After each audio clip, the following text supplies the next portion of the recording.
Bonsoir et bienvenue dans cette édition du 20h à la une de l'actualité. Intifada des militants du PASTEF, les partisans de Ousmane Sonko ont investi les artères de Dakar suite aux accusations orchestrées contre leur leader, des voitures caillassées, des lieux de commerce incendiés. Important don à la pédiatrie de l'hôpital régional Ahmadou Sakhir Ndiéguène de Thiès, l'œuvre vient de Ibrahima Wade, ancien ministre chargé du PSE. Également dans cette édition, le docteur Macoumba Diouf, directeur de l'horticulture, a effectué une visite chez les producteurs de la zone des Niayes après avoir constaté de visu le travail remarquable de ces braves paysans. Et puis, le commandant Badafal, ancien régisseur de la MAC de Thiès, est décédé ce lundi des suites d'une malaise. Hors de chez nous, formation d'un nouveau gouvernement au Soudan après 3 mois de tractation. La page des sports sera comme d'habitude le dernier élément de cette édition. Voici pour le sommaire, les développements, c'est tout de suite.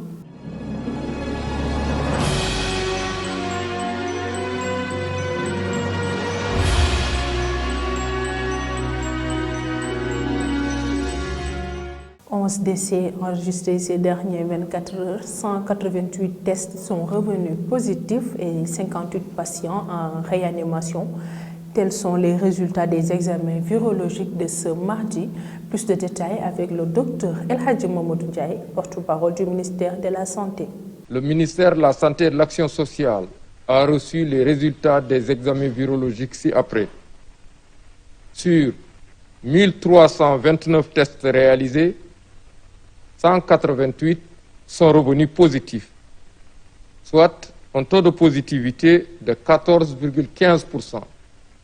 Les cas positifs sont répartis comme suit. Nous avons eu 61 cas contacts suivis par nos services. Aucun cas importé n'a été enregistré au niveau de nos différentes portes d'entrée aériennes, maritimes et terrestres. Et 127 cas issus de la transmission communautaire ont été notifiés et répartis comme suit. 12 à Liberté 6, 11 à Kaolack, 8 à Mbour, 6 à Matam et à Thiès, 4 à Kolda, Mariste, Ouakam, Parcelles Assainies, Rufisque, Touba et Yoff. 3 à Dakar Plateau, Diamniadio, Fann Résidence et Keur Massar. 2 à Cité Tako, HLM, Kédougou, Liberté 2, Liberté 5, Mamel, Mermoz, Patte d'Oie, Scat Urbam, Pikine et Zac Mbao. 212 patients suivis ont été contrôlés négatifs et déclarés guéris. 58 cas graves sont pris en charge dans nos services de réanimation. 11 décès ont été enregistrés ce lundi 8 février 2021.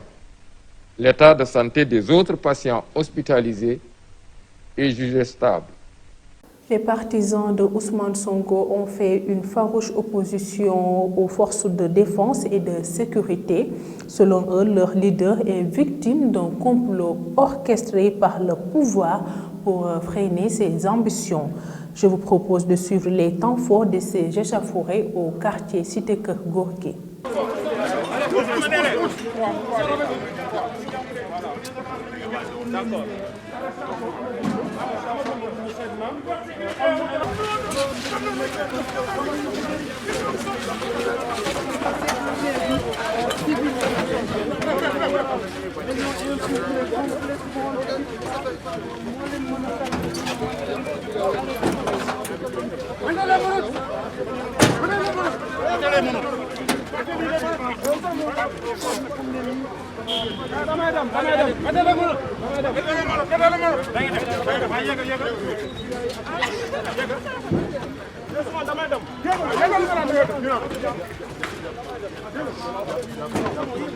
Okay, Alba. Allez, Alba.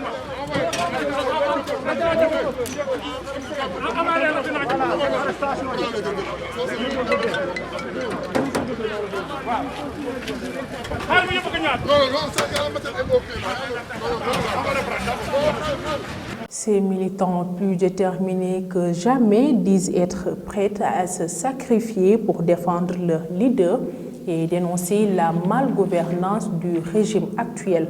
Ils sont au micro de nos envoyés spéciaux qui sont à Dakar, Ahmadou Bambali et Moussa Mbaye. À Dakar pour soutenir notre président parce que on ne peut plus accepter, on en a marre. Le président Macky Sall croit que ce pays lui appartient et ce pays-là nous appartient tous et on est déterminés à libérer notre pays, Inch'Allah, et jusqu'au bout. Pour dénoncer jusqu'à notre dernière énergie ce complot ourdi au sommet même de l'État. Contre qui? Contre l'espoir de tout un pays, contre l'espoir des jeunes. Ousmane Sonko. Nous sommes là aujourd'hui pour dénoncer l'injustice qui sévit dans ce pays. L'injustice qui sévit dans ce pays. Nous sommes là aujourd'hui pour dénoncer Macky Sall et son gouvernement, pour dénoncer leur forfaiture et simplement par le fait que nous sommes là pour défendre la démocratie. Aujourd'hui, comploter derrière le dos de la démocratie sénégalaise, comploter contre Ousmane Sonko, c'est tuer la démocratie sénégalaise. Nous sommes là, comme les gens l'avaient fait il y a des années, pour défendre le pays. Nous défendrons notre démocratie. En dehors de la personne de Ousmane Sonko, nous défendrons notre pays. C'est un complot ourdi à partir du palais et que nous n'accepterons pas. C'est une forfaiture qui ne passera pas. Nous sommes déterminés par rapport à ça. Nous montrons. Nous allons mener le combat partout au niveau national et au niveau international. Partout au niveau international, les gens vont manifester, vont dénoncer ce régime de Pinochet, de Macky Sall et vont montrer que les femmes, les jeunes, de même que les autres sont déterminés aujourd'hui pour défendre Ousmane Sonko. Venu prêter main forte au président du parti PASTEF, Thierno Bocoum dénonce avec fermeté la décision du procureur de la République qu'il taxe de danger pour la démocratie.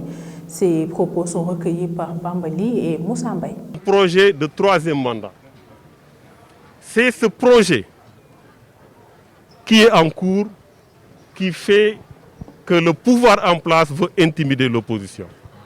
Et nous ne devons pas laisser faire. Ils vont commencer par Ousmane Sonko, ils vont terminer par d'autres. Ils étaient là contre d'autres également. Quelle est votre position par rapport à l'affaire? Non, mais je l'ai dit très clairement. Notre position est de venir soutenir, donner un soutien fraternel, un soutien amical au président Ousmane Sonko. Ensuite, bien entendu, dénoncer cette décision du procureur de la République de lui envoyer une convocation et même de menacer de venir le cueillir.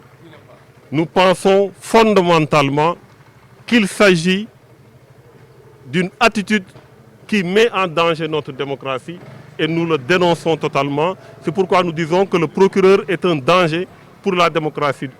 Et ce procureur est un multirécidiviste. Nous l'avons vu avec d'autres histoires, d'autres questions. Donc nous le disons fondamentalement, nous sommes contre cette manière de faire. L'autre aspect, c'est que nous considérons que l'État veut profiter de cette situation pour régler des comptes politiques. Que le pouvoir en place veut mettre sur orbite le projet de troisième mandat, qui est un projet clair, bien défini. Et l'objectif, c'est d'intimider les opposants. L'objectif, c'est d'exclure le maximum d'opposants. Et ça, nous ne pouvons pas l'accepter. Retour sur Thiès, l'ancien ministre chargé du PSE, Ibrahima Wade, a fait un don important à la pédiatrie de l'hôpital Ahmadou Sakhir de Thiès. Ce don est composé de lait, de farine, de détergents et entre autres. Docteur Gueye se dit satisfait de ce geste qui est venu au moment opportun. Il est avec Diary Sow et Nekoumba Fall. Nous lançons un mot de remerciement à l'endroit du donateur, M. Ibrahima Wade, qui a fait vraiment un grand geste pour le service de pédiatrie de l'hôpital régional de Thiès. Donc représenté en mon nom, M. Dr Amadou Makhtar Gueye, je suis le chef de service. Et au nom de toute la direction et de tout le personnel du service de pédiatrie et du service de la maternité aussi, nous remercions vivement le donateur, M. Ibrahima Wade. Donc c'est un geste qui va soulager les malades qui sont au niveau du service surtout les cas sociaux. Et soyez-en rassurés que donc tout ce qu'on a donné sera remis à ceux qui en ont besoin. Autre aspect de l'actualité, le directeur de l'horticulture, Dr Macoumba Diouf, a effectué une visite dans la zone des Niayes sur l'invitation de la Fédération des producteurs maraîchers des Niayes. Cette tournée a permis au Dr Macoumba Diouf de constater le travail remarquable abattu par ses braves. Selon lui, cet engagement augure des lendemains meilleurs dans la zone des Niayes. Suivons-le. J'ai été invité. C'est une tournée organisée par la Fédération des producteurs maraîchers des Niayes, dont le président, M. Ibrahim Beng, est ici présent. Alors pour moi, c'est venir répondre à l'invitation de ces acteurs majeurs de la filière horticole dans notre pays et surtout dans la zone des Niayes.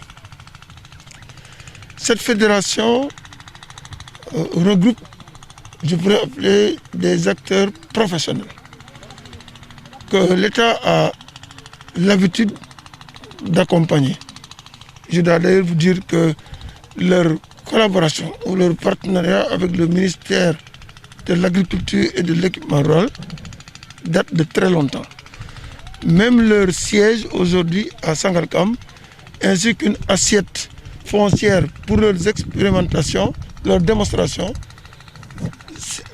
ces sites ont été mis à disposition par le ministère.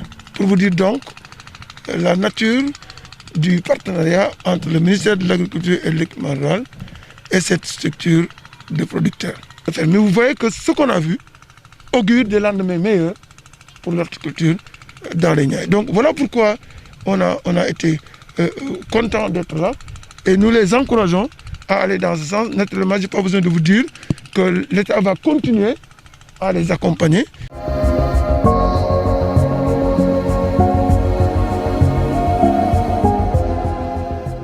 Je vous le disais tantôt dans le sommaire, l'ancien régisseur de la maison d'arrêt et de correction de Thiès, Bada Fall, est décédé ce lundi des suites d'une malaise. Fatou Fall était la présentation de la page nationale. Commençons les actualités nationales avec la section de recherche de la brigade de Colobane a bouclé son enquête préliminaire et transmis le dossier au procureur de la République. Une enquête menée sans audition du mis en cause Ousmane Sonko. Dans cette enquête, on note d'ailleurs aucune arrestation ni aucun déferment. En effet, le député a refusé de déférer à la convocation des enquêteurs en évoquant son immunité parlementaire. Le leader du parti PASTEF est cité dans une affaire présumée de viol. Une jeune employée d'un salon de massage l'accuse de viols répétitifs et de menaces de mort. Des accusations démenties par Ousmane Sonko considérant cette affaire comme un complot pour ternir son image et de le liquider politiquement. Les manifestations des militants d'Ousmane Sonko n'ont pas seulement touché Dakar, la région de Louga, notamment la demeure de la mère de Mamour Diallo, ancien directeur général des douanes, a subi la furie des manifestants. La maison a été entièrement saccagée et les manifestants ont aussi mis le feu dans quelques pièces.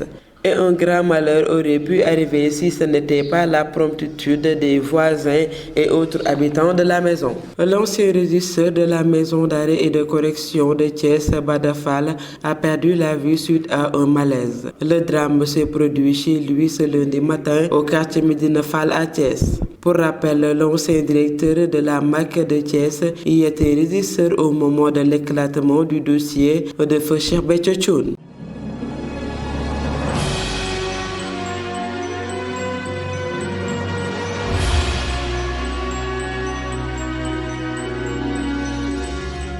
Sur l'international au Soudan, formation d'un nouveau gouvernement après 3 mois de tractation.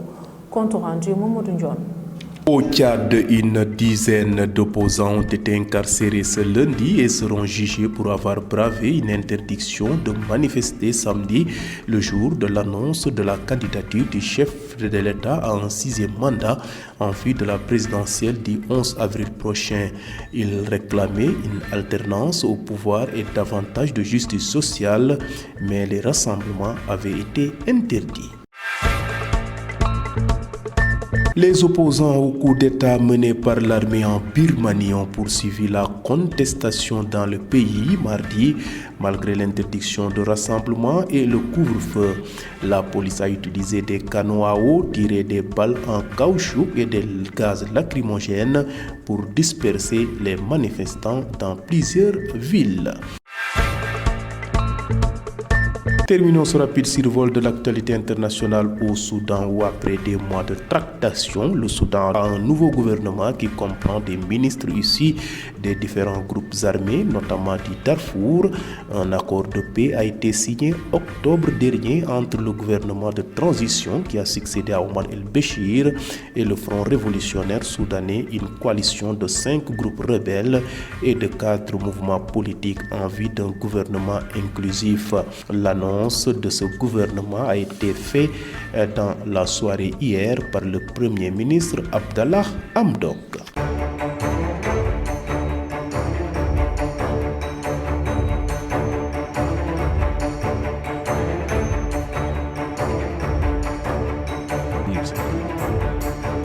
En sport, l'ancien international Pape Thiaw, nommé entraîneur de Niary Tally en décembre 2018, a été déchargé de ses fonctions ce lundi à l'issue d'une réunion du bureau exécutif du club, a annoncé son président Djibril Wade. Souleymane Gueye, qui secondait Pape Thiaw, sera chargé de gérer de manière provisoire l'équipe professionnelle en attendant que le club, lanterne rouge de la Ligue 1 avec une seule victoire en 6 rencontres, trouve un entraîneur pour son équipe première. La Linguère de Saint-Louis et la Sonacos, vainqueurs de la Renaissance de Dakar et de Thiès FC, respectivement sur le même score 2-0, occupent les 2 premières places de la Ligue 2 à l'issue de la 6e journée. Plus que la victoire, la Linguère peut se prévaloir d'un bon début de saison avec 5 succès et 1 nul en 6 rencontres. La Sonacos de Diourbel compte elle 3 victoires, 2 nuls et 1 défaite pour un total de 11 points, soit le même nombre de points engrangés par Keur Madior FC et Amitié FC. Les 2 meilleures équipes de la Ligue 2 seront promues au sein de l'élite à la fin de la saison. C'est la fin de cette présente édition. Merci d'avoir été avec nous. Merci également à toute l'équipe de la régie. J'aurai le plaisir de vous retrouver demain pour une autre édition du soir. Mais pendant ce temps, vous pouvez suivre la totale d'informations sur notre site d'information www.prestigethies.com ou sur notre page YouTube Prestige Thiès. Merci de votre fidélité et bonsoir.